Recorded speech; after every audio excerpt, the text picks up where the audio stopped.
Welcome to the Chinese Lore Podcast, where I retell classic Chinese stories in English. This is episode 22 of Investiture of the Gods.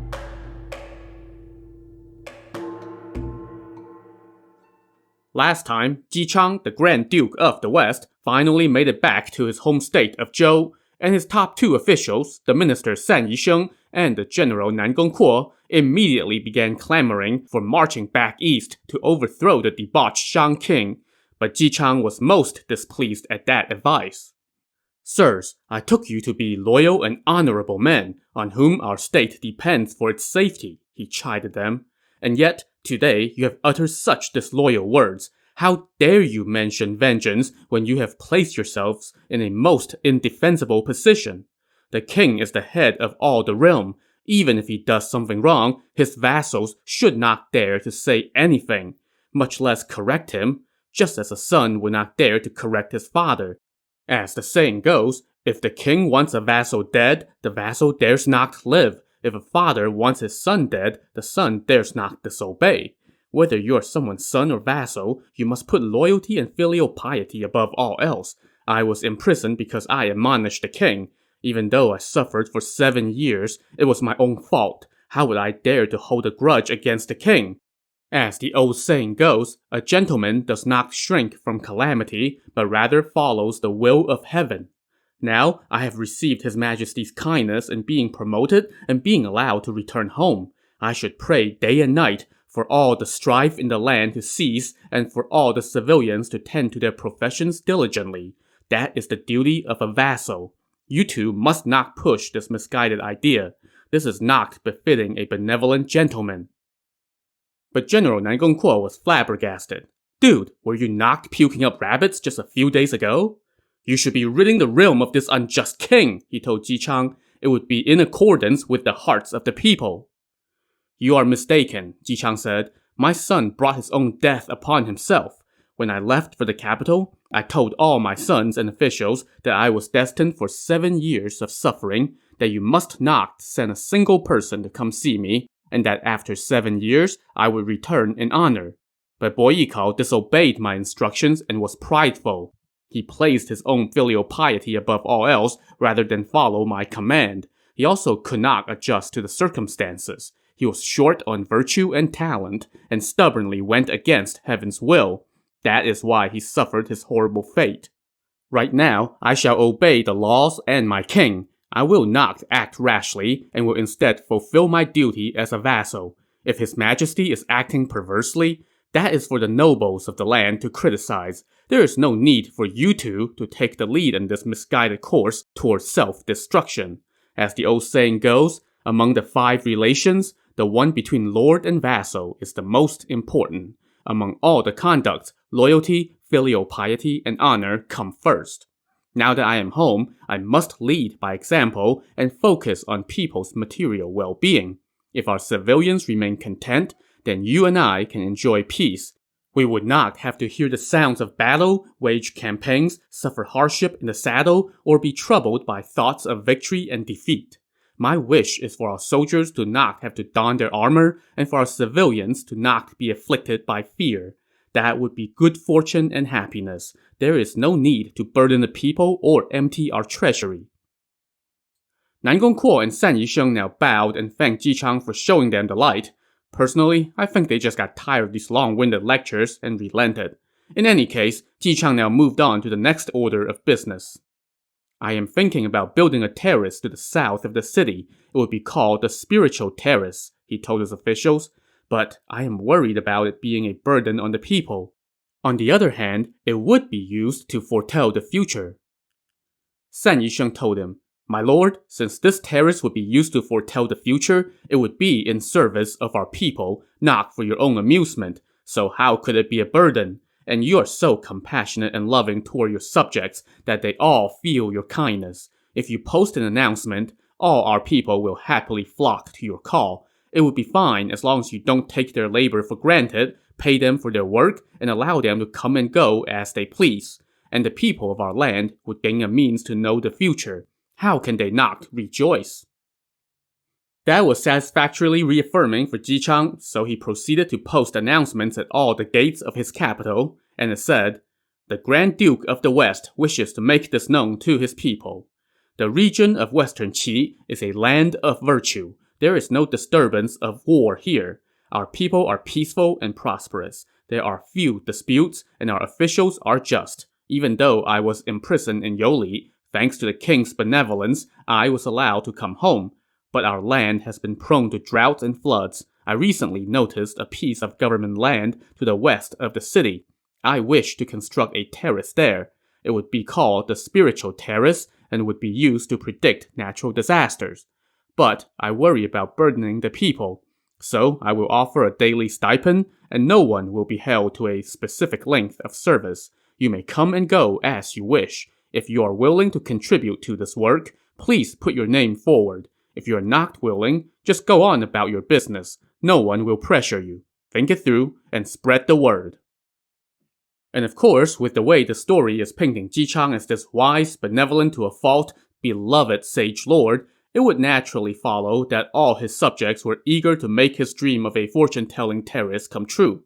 Apparently, when they saw the notice, they all said as one, "Our Lord's kindness and virtue are immense and beyond repayment. The peace and prosperity we enjoy are all bestowed by him. Today, he wants to build a spiritual terrace and is even offering to pay us to build it. Even if our innards were scattered across the ground, we would willingly help him. And this project is for our sake, so how can we accept his lordship's money?" So all the people happily signed up to contribute their labor. San Yisheng reported to Ji Chang that the civilians were on board, so he should start handing out silver and get the construction underway. As soon as they broke ground on the project, all the people worked diligently to help construct the terrace. Within 10 months, the work was finished, and it was indeed an impressive structure. Ji Chang now ascended the terrace with his officials for inspection. After looking all around, Ji Chang simply remained silent. San Yisheng noticed this and asked him why he did not seem happy even though the construction was done. "Oh, it's not that I'm unhappy. The terrace is terrific," Ji Chang said. "But from a geomancy standpoint, it's missing a pool at its base. I was thinking about building a pool, but I'm worried that it would further burden the people." But San Yisheng said, "A project as immense as this terrace was completed in no time, so what's a little pool?" So San Yisheng promptly passed along a decree that Ji Chang would like to have a pool dug by the base of the terrace. Word had barely gone out when all the civilians shouted, "What's so hard about a little pool? There is no need for our lord to trouble his mind." And before you knew it, everybody was running over with their tools and started digging. While they were digging, they unearthed a human skeleton. But hey, nothing must stand in the way of our benevolent lord's pool. So the laborers simply tossed the skeleton aside and returned to their work. But when Ji Chang got word of this, he immediately ordered his men to collect the bones, put them all in a coffin, and bury the coffin on high ground. "How can we allow these remains to be exposed for the sake of my pool?" Ji Chang said. "This is my fault." When everyone heard what he had said, they all shouted, "Our lord is so benevolent toward even a skeleton, so imagine how good he is to us. His kindness to us is like the rain and the dew. He truly acts in accordance with the will of heaven. He is like a parent to the people of Western Qi." And so they worked on in their nauseatingly joyous state. By now, it was getting too late in the day for Ji Chang to return to his palace, so he just threw a feast on the terrace for his officials. After they celebrated to their heart's content, the officials slept at the base of the terrace while Ji Chang slept at the top on a makeshift bed. Around midnight, Ji Chang suddenly heard a noise. He rose to see a ferocious white-faced tiger with 2 wings charging at him from the southeast. As the beast stormed into his tent, Ji Chang screamed for his attendants. At that very moment, he heard a loud noise from behind the terrace and saw a bright light shoot toward the heavens. And the next thing he knew, he was sitting straight up in bed, soaked through with sweat. From below, he heard the sound of drums signaling that it was midnight. It was just a dream.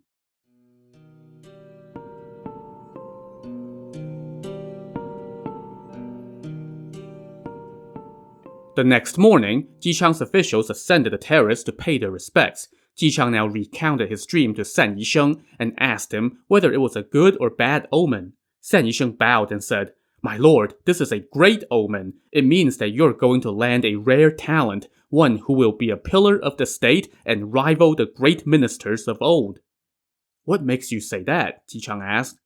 "The 23rd king of the Shang dynasty once dreamed of a flying bear, and then he landed his legendary prime minister. That winged tiger in your dream is actually a bear, and the bright light behind the terrace portends future prosperity for your house." All the officials now offered their congratulations to Ji Chang in unison.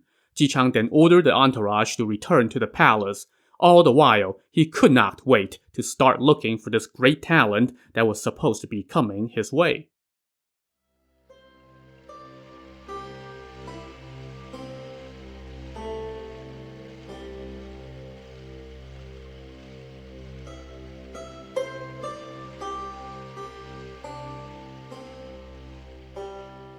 Meanwhile, somewhere in Ji Chang's kingdom, by the shore of a stream, Jiang Ziya was living in seclusion, waiting for his destiny. While he waited, he recited Taoist scriptures and tried to understand their wisdoms. When he was bored, he fished while leaning against a willow tree. But all the while, he never forgot his master or the Tao. One day, while he was fishing, he sighed in lament about his current situation and composed a poem which said, "Since I left Kunlun, 8 years have passed. I thrived for a time in the Shang capital, but had to flee when I rebuked the king. Coming to the western land, I fish at Panxi stream. When shall I meet my true lord? When will I see the sky again?" When he was done composing the poem, he sat down under the willow tree and watched the waters of the stream continue its timeless flow toward the east. As the old saying goes, everything past and present is transient. Only the green mountains and flowing rivers persist. Just as he was reflecting on this fortune cookie message, he heard a man coming near while singing. This guy's song went, "Up the slopes and over the peaks, the air rings with the sound of my axe. I carry it with me all the time to slash down creepers in my way. Down the cliff run wild hares. Behind the hill young doves croon. Over the treetops fly rare birds. In the willows sing yellow orioles. In pine, cypress, plum, and peach trees, a merry woodcutter I will stay. I won't be a millionaire any day. 3 pints of rice for a load of wood, vegetables galore, and wine that is good. The moon is my companion as I drink, beneath the trees in the quietude of hills and valleys. Exotic plants delight my heart. A carefree life is all I want." When this woodcutter came upon Jiang Ziya, he set down his load of firewood for a break and asked Jiang Ziya, "Elder, I see you fishing here a lot. You and I are like a story." "Oh, what story would that be?" Jiang Ziya asked. "We're like that story, the chat between fisherman and woodcutter."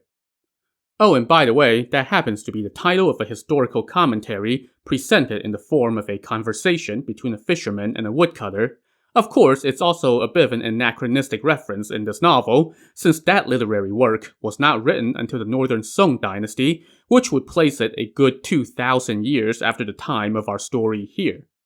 In any case, the woodcutter now asked Jiang Ziya for his name and what brought him to this place. "My name is Jiang Ziya, and my Taoist moniker is Flying Bear," Jiang Ziya said, which prompted a raucous laugh from his companion. Jiang Ziya now asked the woodcutter for his name, and the woodcutter said, "My name is Wu Ji. My family has lived in western Qi for generations." "Why did you laugh when I said my name just now?" Jiang Ziya asked Wu Ji. "Because you call yourself Flying Bear." "Everyone has their name. What's so funny about that?" "Monikers are for ancients, sages, and great talents," Wu Ji said. "But you? What have you done to deserve a moniker? That's why I laughed. I often see you leaning against this willow tree and fishing. You have no other enterprise. You're like the man who sits waiting by a tree stump, hoping that a rabbit would run into it and knock itself out. You don't seem to have any great insights. How can you give yourself a moniker?" As he spoke, Wu Ji pulled up the fishing line that Jiang Ziya had put into the water. He saw that at the end of the line was a straight needle, which made him laugh out loud once again. He nodded toward Jiang Ziya and sighed, saying, "Wisdom cannot be measured by a man's years. Some live to 100 and still don't have any sense at all. Why aren't you using a hook? Here, let me teach you a trick. Put this needle over a fire until it turns red. Then you bend it into a hook, put bait on the hook, and attach a float to the line. When the fish swallows the bait, the float will move. That will tell you there's fish.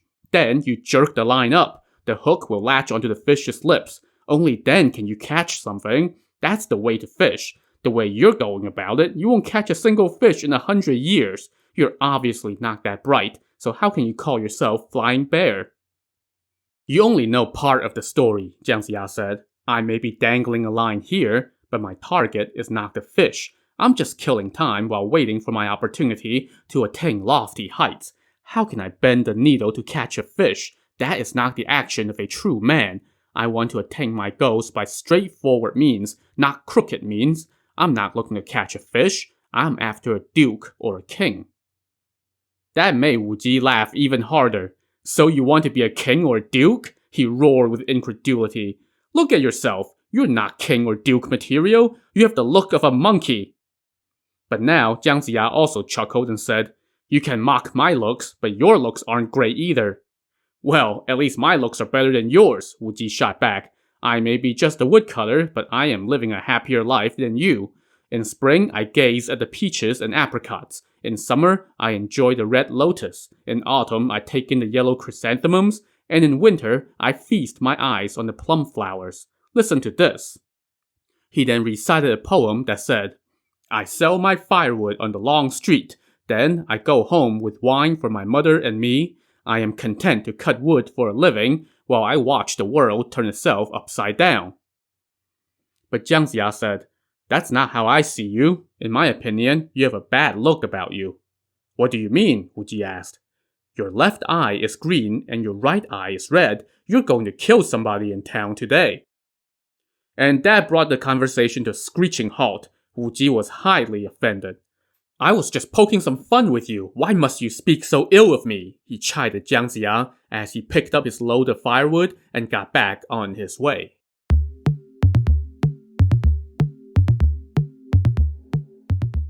Later that day, Wu Ji entered the capital city of Western Qi. He headed toward the south gate to sell his firewood. As luck would have it, Chang was heading toward the spiritual terrace at the same time to cast the divination. As he and his officials made their way through the city, his guards shouted for all the civilians to make way. Wu Ji heard the guards and saw Chang's entourage approach, so he quickly turned to get out of their way. But the street was narrow and crowded, and as he switched his load of firewood from one shoulder to the other to make the turn, he unknowingly swung his pole right into the face of a soldier who was guarding the gate. It smacked the soldier so hard that he died instantly.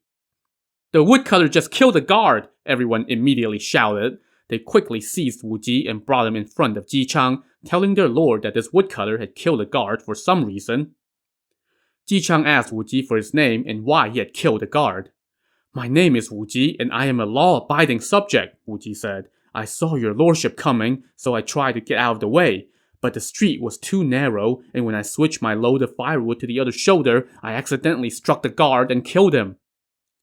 Upon hearing this explanation, good old benevolent Chang handed down his ruling. Since Wu Ji killed the guard, he should pay for it with his life.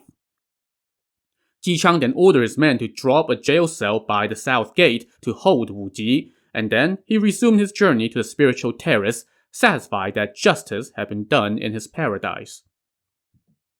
So, when Chang told his men to draw up a jail cell, he meant it literally. Instead of getting wood and building a cell, they simply drew the perimeter of a would-be cell and told Wu Ji to stand in it and not leave. And shockingly, that worked, and not just in this instance.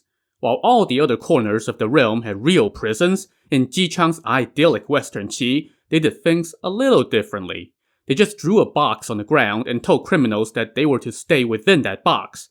And the reason people didn't simply walk off was because Chang was so good at divination that if you fled, he would invariably figure out where you were hiding, and once you were caught again, your punishment would be doubled. So, even the criminals abided by this policy. Anyway, Wu Ji remained in his phantom penalty box for 3 days. As he languished in jail, he couldn't help but think to himself, my mother has no one else to take care of her. She must be worried sick over my whereabouts. That thought made him weep out loud, which soon drew a crowd. Apparently, the people in this paradise on Earth will always yield to each other on the streets, but they are not above gawking at someone else's misery. At that moment, Ji Chang's top minister San Yisheng happened to walk by, and he heard Wu Ji crying, so he asked Wu Ji, perhaps rather obtusely, "You are the guy who killed the guard a few days ago. Paying for murder with your life is normal and just, so why are you crying?" Wu Ji said between sobs, "I was befallen by bad luck and accidentally killed a guard. It is right that I should pay for his life with mine. How would I dare to weep about that? It's just that I have a mother who is in her 70s. I have neither siblings nor a wife. My mother will surely starve to death on her own, and then her remains would be exposed to the elements. How pitiful would that be? She raised her son for nothing. When the son dies, the mother will perish as well. That is why I was weeping. I did not mean to disturb you, minister. Please forgive me." Hearing this, San Yisheng thought to himself, Wu Ji only killed someone by accident, not in a fight. He doesn't deserve to die. So he now told Wu Ji, "No need to cry. Let me go see his lordship and convince him to let you go home and settle your mother's care and your own burial arrangements. You can then return after the fall to serve your sentence." Thank you, I guess. Wu Ji kowtowed to San Yisheng to thank him. San Yisheng then went to see Ji Chang the next day and relayed Wu Ji's conundrum. Ji Chang was moved, so he decreed in his benevolence that yes, Wu Ji can go home for a spell to take care of affairs at home, and then come back to be executed. Once he was released, Wu Ji rushed home. There, he found his mother waiting outside their house for him. As soon as she saw him, she asked, "My son, what happened? Where have you been the last few days? I was so restless. I was worried that you had been harmed by tigers or wolves in the mountains. I was so worried that I couldn't eat or sleep. Only now do I feel relieved. Why did you disappear for the last few days?" Wu Ji kneeled, wept, and recounted his travails in town, why he was released, and how he still had to go back to meet his death once he took care of her future living arrangements. When she heard that, his mother grabbed hold of him, sobbed and sighed toward heaven. "My son has been loyal and honest his whole life. He never picks on anyone and always takes care of his mother and stays in his place. So how did he come to offend heaven and earth that such a calamity should befall him? Oh, my child, if anything happens to you, then how can I live on?" Wu Ji now told her about how some old idiot by the stream had told him he was destined to kill somebody. "That old man's words were truly toxic. So despicable," he said. "Wait, who is that old man?" his mother asked. "His name was Jiang Ziya, and he called himself Flying Bear or something. When he told me his moniker, I laughed at him. That's when he predicted I would kill somebody." "Wait, could it be that he can tell the future?" his mother said. "My son, go beg that old man to save you. He must be a sage." So Wu Ji returned to the stream and found Jiang Ziya under the willow tree as usual, casting a line into the water and amusing himself by composing songs. Wu Ji walked up behind him and said respectfully, "Elder Jiang." Jiang Ziya turned, saw who it was, and said, "Ah, you were that woodcutter from a few days ago, right?" "Yes." "So, did you kill somebody that day?" Wu Ji now fell to his knees, wept, and said, "I am a foolish man of the mountains. How can an idiotic oaf like me understand the deeper secrets of life? I was blind and did not realize that you were a sage living in seclusion. I offended you with my words that day. You are a big man with a big heart, not like me. I hope you will forgive me and exercise your great compassion and save me." That day, after we parted, I went to the south gate and ran into the Grand Duke's entourage. I was trying to get out of the way and accidentally hit a guard with my load and killed him. The Grand Duke sentenced me to death. Fortunately, Minister San Yisheng convinced his lordship to let me go home temporarily to get my old mother settled. But soon I will have to go meet my death. Then both my mother and I will be doomed. So I have come to beg you today to save us. I swear I will do everything I can to repay your great kindness." "It's hard to dodge what's been preordained," Jiang Ziya said. "You killed someone, so it's right that you should pay with your life. How can I save you?" Wu Ji now cried bitterly and pleaded, "Sir, please have pity. All living things deserve compassion. If you can save me and my mother, I will never forget it." To see if Jiang Ziya will save Wu Ji, tune in to the next episode of the Chinese Lore Podcast. Thanks for listening.